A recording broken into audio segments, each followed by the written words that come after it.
Stay tuned for On Cue for KSMQ. I'm Dan Hoffman, sitting in today for Eric Olson. Coming up, we'll talk with someone who works with serving individuals with developmental disabilities in Mower County. Then we'll find out how an advisory community organization for clean energy has made an impact on Minnesota. That's what's coming up on Cue. Local ideas that matter to you, sharing our region's unique point of view, telling the stories that you never knew. On Cue,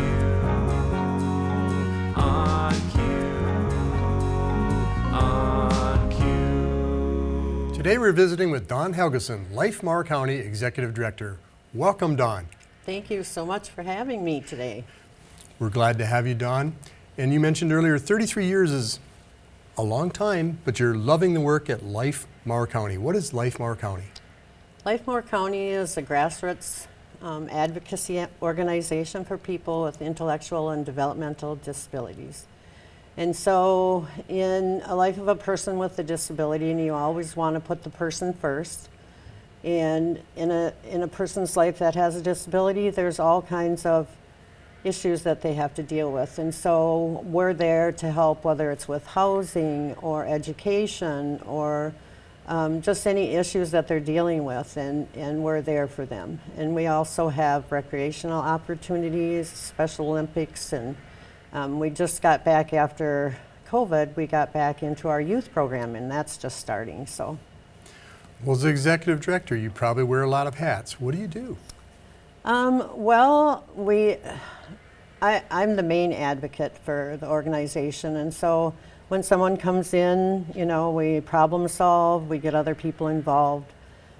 I've been a Special Olympics coach for 33 years, and just support anything that we do.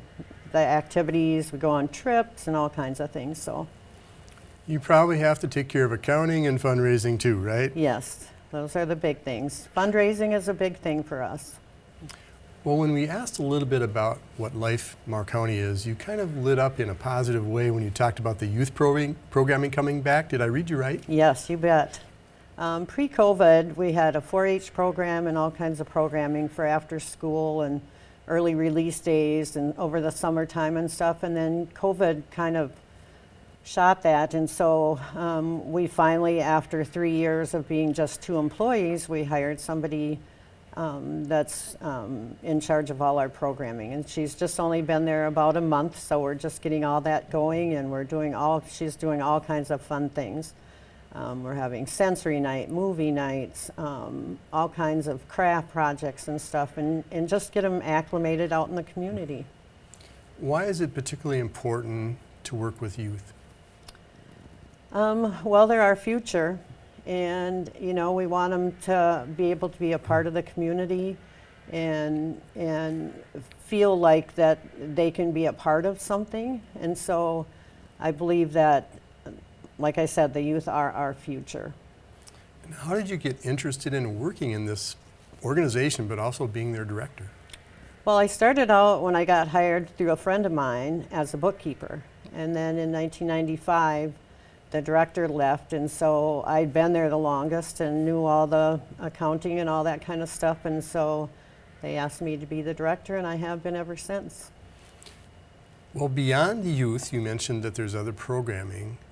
Can you talk a little more about that? Maybe some of the senior programs? Yes. Well, our Place Rec Center has been around for about 35 years.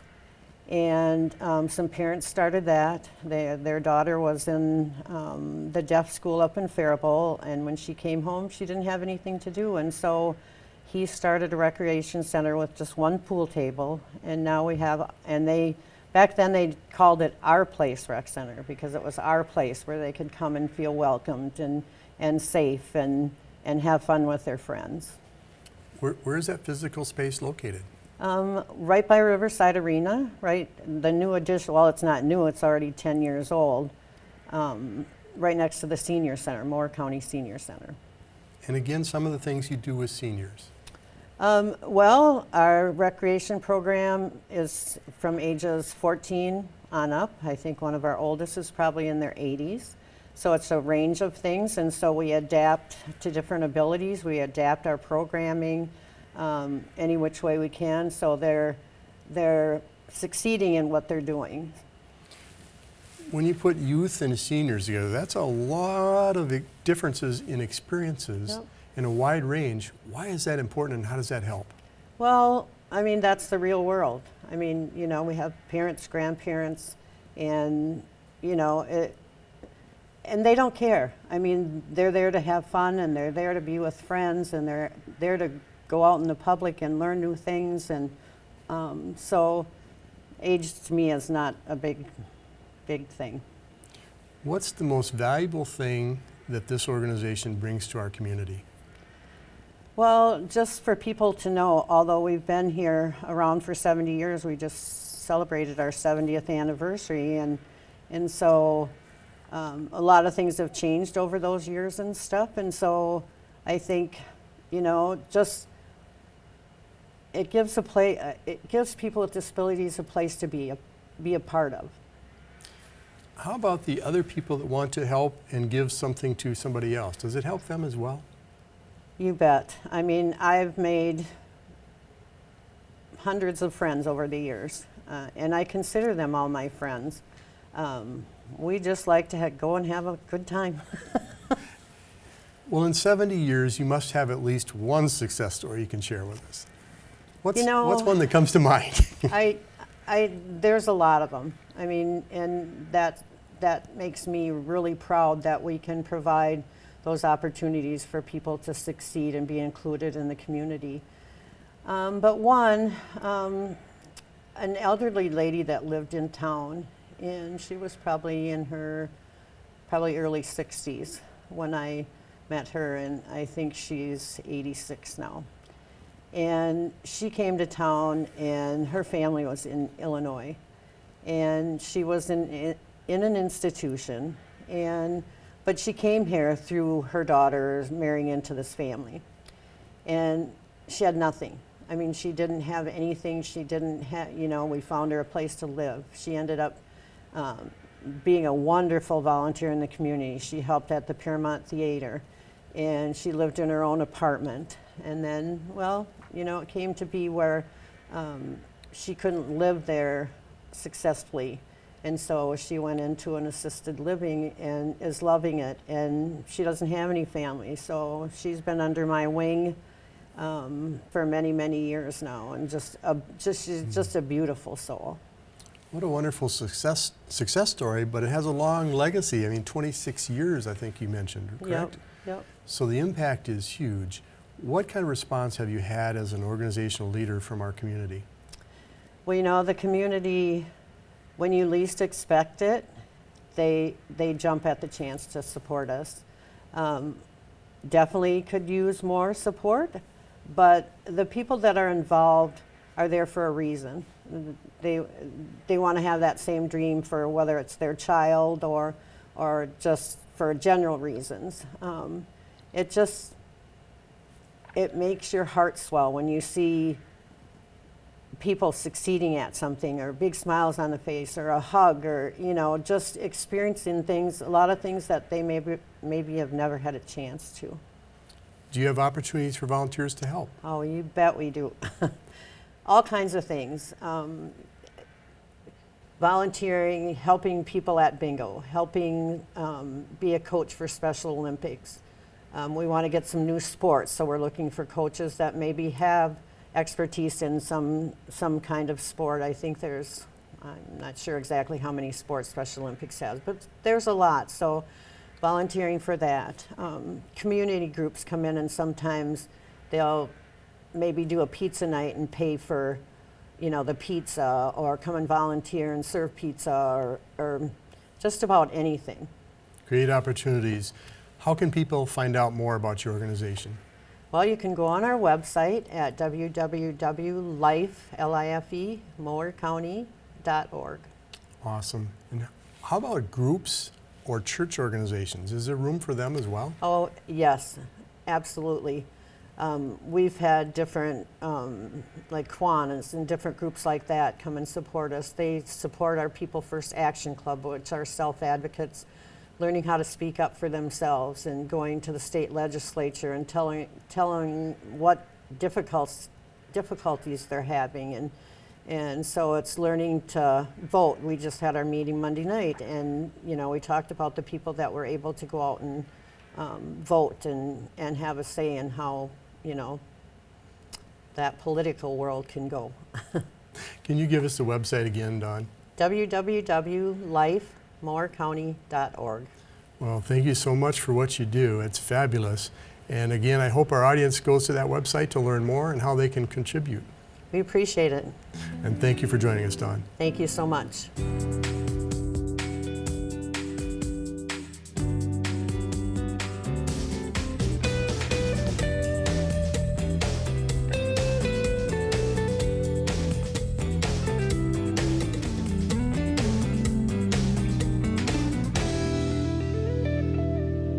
We found some free help for businesses, organizations, or individuals to know their options in regards to clean energy. Here to talk with us now is Chris Meyer, who is the Southeast Minnesota CERT Coordinator. Welcome, Chris. Thanks, I'm delighted to be here. We're delighted to have you, but we need some help. What is CERT? CERTs is the Clean Energy Resource Teams, and they were formed by a special act of the Minnesota legislature about 12 years ago, and they're a partnership organization. There are 4 main partners. The University of Minnesota Extension is one through, and this is a mouthful, the Regional Sustainable Development Partnerships. But there is a head office, and there's a staff, and it's on the campus of the St. Paul, at the staff of the University of Minnesota and the St. Paul campus. The Minnesota Department of Commerce Division of Energy Resources is the second main partner. And then there's the Southwest Regional Development Corporation and the Great Plains Institute, which is a nonprofit that does a lot of work around utility regulation in the Twin Cities. So the legislature actually gave us a mission, and that is to help communities with clean energy projects. But we also try to fulfill the missions of all the partner organizations. So when there are state resources or when the University of Minnesota has resources, then it is my job to know people who might want to do projects and use those resources. Important work. And where does the funding largely come from? A lot of the money comes through the legislature, and it comes from the Conservation Improvement Program. In Minnesota, we have a state statute that asks our utilities to help reduce the use of energy of their customers. And so sometimes the funding comes from us, but there's a lot of bright folks on the St. Paul campus, and they frequently will write grants from the McKnight Foundation or the Department of Energy, and they'll get us additional funding for work that we want to do. Chris, you had said that you had been with CERTs for about 6 years? Yes. What was your background before CERT? Well, working with CERTs is my retirement gig. I worked for General Mills for 30 years. At some point during close to the end of my career, I really became concerned about climate change. Now, CERTs doesn't work on climate change per se. What we work on is energy efficiency and renewable energy projects. And I actually went back after I retired and got a master's degree in environmental policy, specializing in renewable energy, and then I got the job at CERTs. I had been volunteering as a steering committee with them before that and knew that they did fabulous work. And I'm so excited to share the programming that they have to offer with folks across southeastern Minnesota.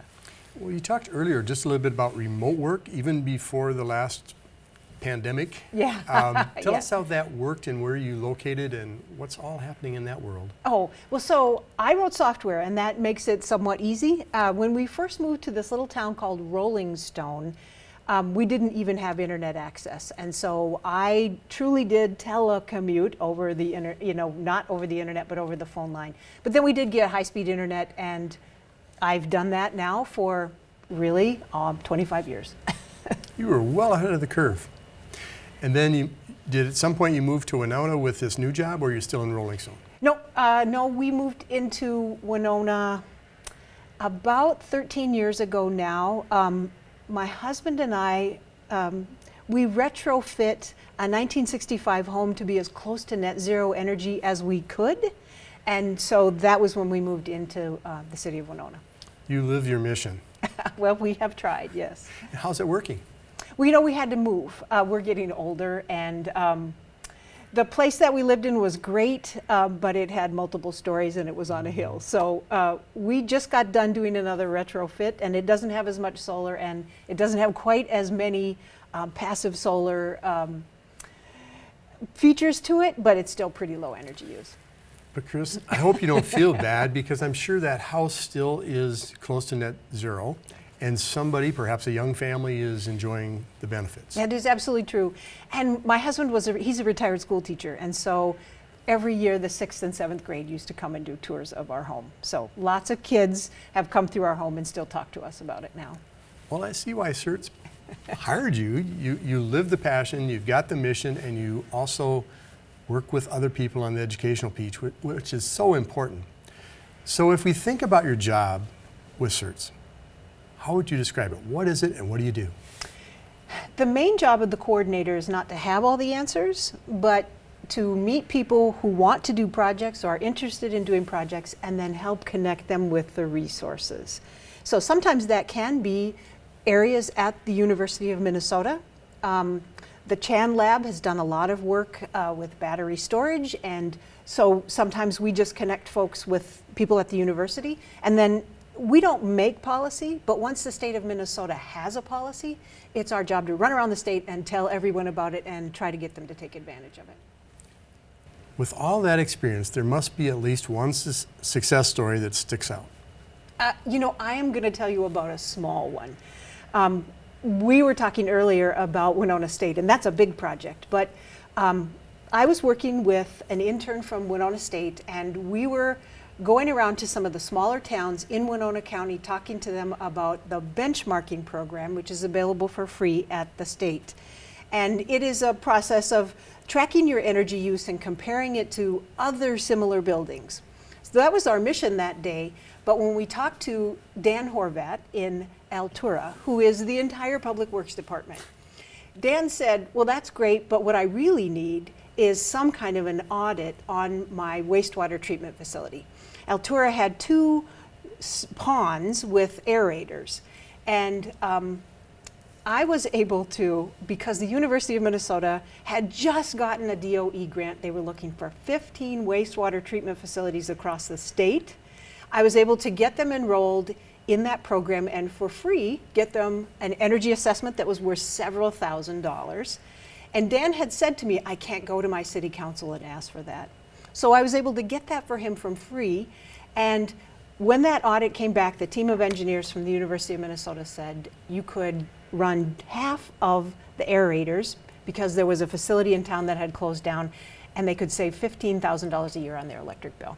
Fantastic impact. Yeah, it's amazing. And so it's really a question of knowing what's available and meeting people who have a need and figuring out how to get them together. Thus the need for a coordinator. There you go. Where the need arises, so does the answer.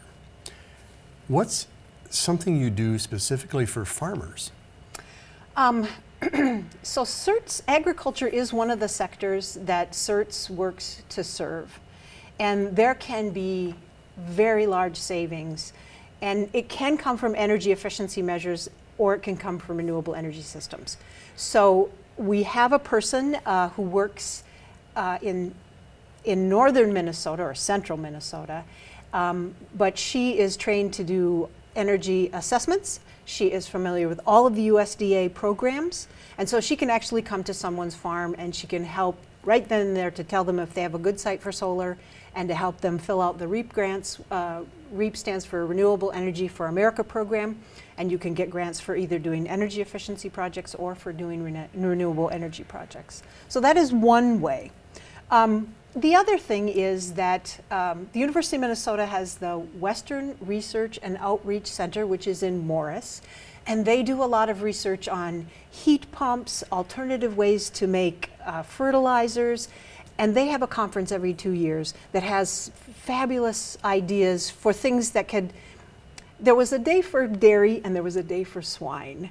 And on the swine day, one of the speakers was talking about a $200 sensor that could be put in up near the top of the barn where the fans are, that would actually make sure that when the heated air isn't what gets extracted when they're trying to do air exchange. For $200, it can have thousands of dollars of impact on the use of the energy in the hog barns. So there are other things that the university or the state have, and those are things that we can share as well to help save energy, not just generate renewables. Great resources. Yeah. Do you have a website you can share with the audience? Yep. It's cleanenergyresourceteams.org. Awesome, and I hope they use it.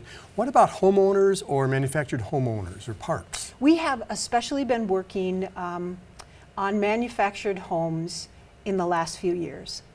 This is because for folks that don't have means, a path to home ownership sometimes starts with manufactured homes or mobile homes, and yet they are frequently some of the worst homes in terms of wasted energy. They're poorly built, they're poorly insulated, and they cost a lot to live in. And so we as an organization have focused on getting some additional grant money and then working with utilities and other organizations to put together events where we will speak with the park owner, we'll get the utilities, either the gas or electric, and that are involved. The state of Minnesota has a requirement, and our utilities help low-income customers, and many times those services are free. The federal government has, and it's administered by the Minnesota Department of Commerce, both energy assistance, which is just money to help you pay your bill, and weatherization, which is a process where they will come in and actually try to fix things that are wrong, give you a new furnace, do insulating, replace windows. And so we try to get the community action agencies that administer that program. So we get a group of folks together, and then we will hold an event many times at the park, and we have free things to give away. We have energy assistance and weatherization we try to get folks to sign up for. And we will, in addition to that, try to do some education. Well, fantastic things. In a nutshell, what are the goals that you have for your organization? So, as I said, the legislature gave us a mission, and it's to help communities with clean energy projects. And we have a set of customers that we try to help, or areas, and agriculture is one, underserved. In addition to that, we help utilities. And so there are too many projects to name, but we always ask people to contact their coordinator or look at our website. And the website again? cleanenergyresourceteams.org. Awesome. Thank you so much for joining us today. You bet. It's fabulous. Thanks. That's it for today. Thank you for joining us. On cue for KSMQ, I'm Dan Hoffman, standing in for Eric Olson.